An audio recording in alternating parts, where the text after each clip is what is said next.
Hey everyone, welcome back to Level Up English. I'm Jake, here as always with the ever curious and always entertaining Nina. Ah, Jake, you flatter me already. Hi, folks. Today's episode is about something so many listeners have asked for: how to speak English with confidence. And, most importantly, how to practice easily every day. Absolutely. We've all seen those people who just seem to talk effortlessly in English, right? But the truth is, confidence isn't magic. It's a skill you can build like muscles at the gym, minus the sweat and weird protein shakes. I love that comparison. So, Jake, let's dive right in. Why do you think people feel nervous speaking English, even after years of studying? Great question. Honestly, it comes down to fear of mistakes. Most people worry they'll sound silly, or someone will judge their accent or grammar. But here's a secret. Even native speakers mess up all the time. I once said, I'm boring instead of I'm bored at a party. Everyone laughed, but then we all laughed together. It actually made me more approachable. That's so true. I remember a friend who kept saying, I am married to pizza instead of I am married and I love pizza.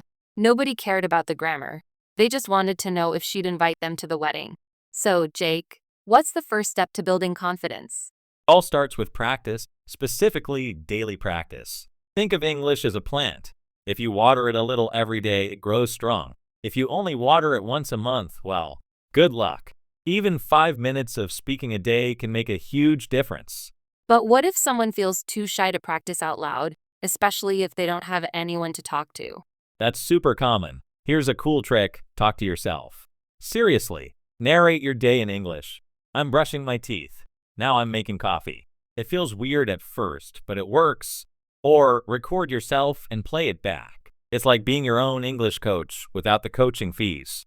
I love that. And I've heard about shadowing too. Can you explain what that is? Oh, definitely. Shadowing is when you listen to a native speaker, like in a podcast or a YouTube video, and try to repeat what they say at the same time, almost like an echo. It helps with pronunciation, rhythm, and intonation. Plus, you get to copy their cool expressions. You might sound like a parrot at first, but hey, parrots are pretty good at talking. I'm picturing a room full of listeners now, all talking to themselves and shadowing podcasts. But what about vocabulary? Sometimes people freeze because they don't know the right word. How can they deal with that? You hit the nail on the head. Vocabulary gaps are totally normal. My advice: don't get stuck searching for the perfect word. Use simple words or describe what you mean. If you forget umbrella, just say the thing you use when it rains. Communication is the goal, not perfection. That's so comforting. And honestly, sometimes native speakers forget words too. Like last week, I called my charger that electric noodle. Jake, any tips for expanding vocabulary without memorizing endless lists? Yes, learn words in context. Instead of memorizing apple, banana, orange, remember phrases like, can I have an apple? Or I love orange juice. Also, read or listen to things you enjoy: stories, news, podcasts. When words come up naturally, they stick better. Totally. I still remember the word marshmallow because I read about it in a funny story as a kid. So, let's talk about practicing with others. What if someone is nervous to join a conversation group or language exchange? Start small. Find a language partner online who's also learning, maybe even another shy person. Agree to speak just 5 minutes a day. Or join forums or comment on social media posts in English. The internet is full of friendly strangers waiting to talk about literally anything. I've seen people make friends over cat videos and sandwich recipes. But okay, what about pronunciation? Some listeners worry about their accents. Should they try to sound native? Ah, the accent question.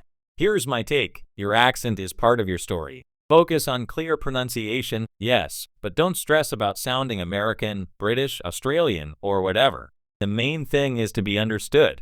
And sometimes, accents even make you more interesting. I once met a guy from Brazil who was famous in his office for the way he said butter. Everyone loved it. That's awesome. Accents are like seasoning on food, makes things more flavorful. Quick challenge, Jake. Can you say a tongue twister for our listeners to try? Ooh, sure. How about she sells seashells by the seashore? Try saying that 3 times fast, Nina. Oh no, you're putting me on the spot. She shells. She sells. No, I give up. Okay, listeners, your turn. Send us your best attempts. See, it's all about having fun with the language. If you mess up, just laugh and keep going. Speaking of fun, let's talk about using English in daily life, even in small ways. Yes. What are some easy ways to sneak English into your routine? Change your phone or computer to English. Order your coffee in English if you're abroad. Or set reminders in English. Even thinking your shopping list in English helps. It's like building little English islands in your day. English islands. I love that. I also write my journal in English sometimes. It's like having a secret diary, except I'm just hiding it from my past self. That's a great idea. Journaling is awesome for practicing new words and expressions. And don't worry about grammar, just write. Mistakes are proof you're learning. You know, Jake, all this talk about mistakes reminds me, do you remember your most embarrassing English slip-up? Oh, do I? When I was learning, I once told my teacher, I am a potato, instead of, I am tired. She just nodded and said, well, potatoes need rest too. We both laughed so hard. That moment actually made me less afraid of making mistakes. I love that story. Listeners, if you've ever called yourself a vegetable by accident, you're not alone. In fact, we have a listener question from Maria in Spain. She asks, how can I stop translating everything in my head before I speak? Excellent question, Maria. The key is to practice thinking directly in English, even with simple thoughts. Start with objects around you. This is a table. I am drinking tea. Gradually build up to longer sentences. It feels strange at first, but the more you do it, the less you'll need to translate. That's super practical. I sometimes imagine little conversations in my head, like rehearsing for a movie. Jake, do you have any mental tricks for thinking in English? Definitely. Try describing your surroundings out loud or in your mind. Or ask yourself questions and answer them in English like, what will I eat for lunch? I think I'll have soup. It's like being both the interviewer and the guest on your own talk show. That sounds fun. Speaking of fun, let's do a quick language fail round. Jake, ever had a time when autocorrect made your message unusual? Oh, so many times. Once I texted a colleague, let's meet at noon instead of meet. He replied, sorry, I'm vegetarian. We still joke about it. That's hilarious. I once wrote, let's have a panic instead of picnic. My friend sent me a picture of a screaming cartoon character. Listeners, if you've had funny autocorrect disasters, share them with us. Point is, mistakes are part of learning, and they make great stories. So Nina, let's give our listeners some key takeaway tips for speaking English with confidence. Yes. My first tip, practice a little every day, even if it's just talking to yourself or your pet. Remember, consistency beats perfection. And mine, don't be afraid of mistakes. Each one is a step forward. Laugh at them, learn from them, and keep going. Third, use English in real life. Change your device language, write your shopping list, or journal in English. Make it part of your world. Finally, have fun. Try tongue twisters, shadow podcasts, or join a language exchange. The more you enjoy it, the more confident you'll become. That's a wrap for today.